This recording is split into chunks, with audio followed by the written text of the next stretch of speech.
Simon Sinek, does anyone know Simon? Yeah. For about 10 years I supported Simon. My title was Chief of Simon because I ran his life. In fact, that was my shtick when everyone would ask me who I was. I would say I'm not his wife, but I ran his life. So we're at Chicago O'Hare. We're standing in line to go through the TSA pre-check. And into my brain starts the panic.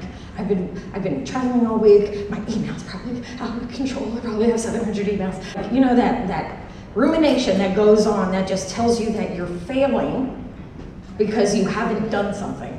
And I pulled my little notebook out of my bag, and he knows what this notebook means.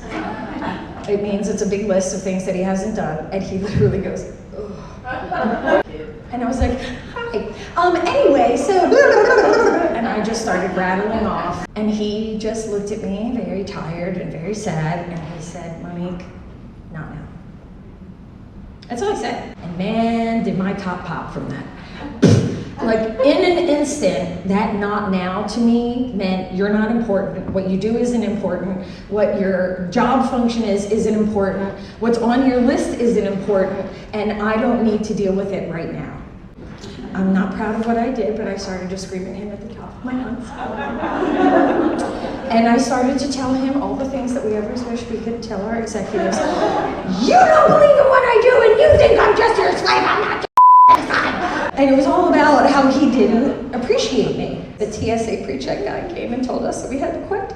And he literally came up to me and he's like, if you don't keep it under control, I'm gonna take you into that side room, which was one of those rooms in the airport that doesn't have a doorknob. Have you ever seen those? And I was like, I'm going in that room. So I quieted down, we got through his pre-check, we got to the other side, and my emotions were getting the best of me and I started to cry. I just said, like, Simon, what's your problem?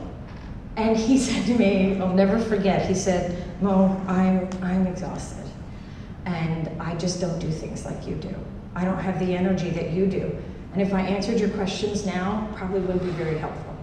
But I want to, I just can't.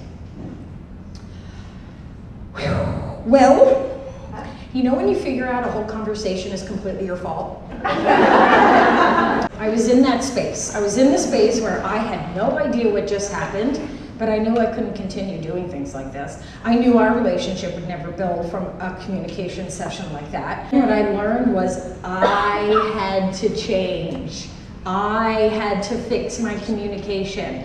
If I kept saying, God, I wish he talked to me differently, God, I wish he gave me better instructions, that's just putting all the onus on him. What about me?